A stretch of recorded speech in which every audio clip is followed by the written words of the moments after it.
La compagnie de Transguinéen joue un rôle triple dans le développement économique de la Guinée. D'abord, le premier rôle, c'est aider les miniers du projet Simandou à acheminer leurs minerais du sud de la Guinée vers le marché mondial. Nous avons 650 km de distance couverts par nos rails.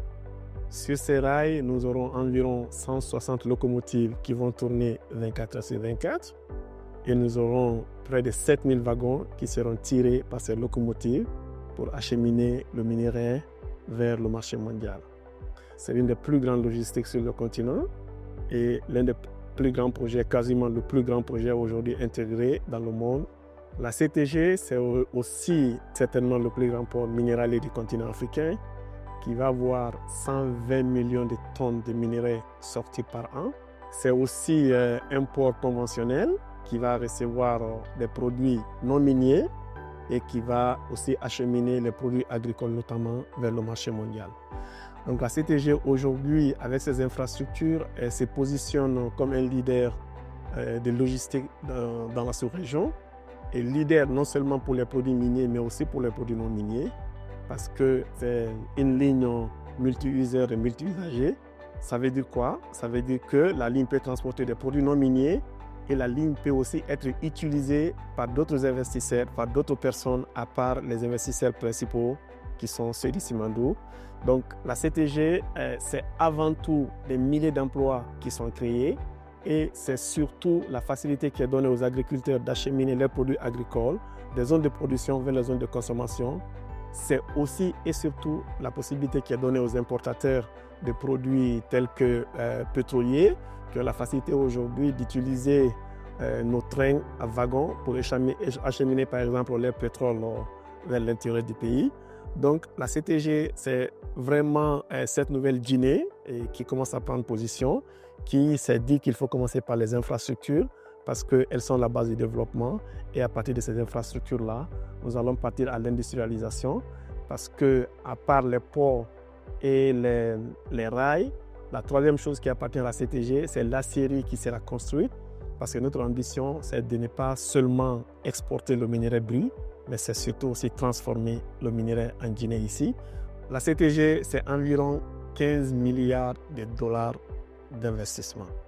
C'est la plus grande entreprise en termes de capitaux investis en Afrique de l'Ouest et sans nul doute l'une des plus grandes du continent africain que nous avons réussi à construire ici les 3 dernières années avec les partenaires qui font aussi partie des plus grands du monde.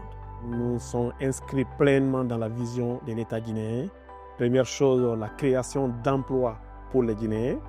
La deuxième chose, la création d'opportunités d'affaires, de business, de sous-traitance pour les Guinéens. Et la troisième chose, le transfert des technologies aux Guinéens. On oblige souvent les entreprises guinéennes et les entreprises étrangères à se mettre ensemble parce que nous estimons que cela est la meilleure manière de transférer la technologie. Par exemple, au niveau de la CTG, dans le cadre de la maintenance des rails, qui est une activité pour laquelle on a plusieurs fois des entreprises étrangères qui le faisaient. Cette fois-ci, nous avons un consortium de Guinéens et d'étrangers qui se mettent ensemble pour faire l'entretien des rails. Et aujourd'hui, nous sommes très fiers de voir que dans certains domaines déjà, les Guinéens sont capables de prendre le relais pour nous assurer que les Guinéens ont la capacité d'occuper les postes, les emplois créés par Simandou et au-delà de Simandou. Donc le chef de l'État a instruit de développer un plan, de designer une politique claire qu'on a faite à travers la Simandou Academy pour former l'excellence guinéenne. Lorsque nous voulons un jeune Guinéen qui a le potentiel, nous ne voulons pas qu'il soit bloqué par n'importe quel obstacle pour manifester pleinement son potentiel. S'il a la capacité de travailler dans la plus grande école du monde, dans la plus grande université du monde, nous voulons nous assurer que nous lui donnons la chance de tenter et d'accéder à cette école et de payer pour lui tout ce qu'il faut pour qu'il fasse cette formation. Donc nous voulons que la limite des jeunes Guinéens soit la limite de leur potentiel, pas les blocages institutionnels, les blocages financiers. Penser à la Guinée dans 10 ans est une très lourde responsabilité.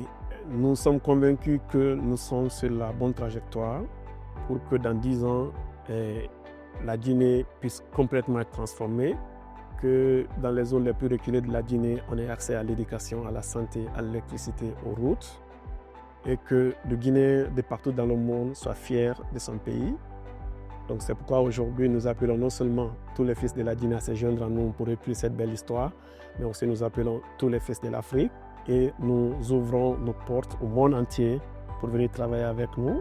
On est en train de sortir d'un projet de 20 milliards de dollars qui se passe très très bien. Cela veut dire que d'autres projets encore de plusieurs milliards de dollars peuvent bien se passer en Guinée.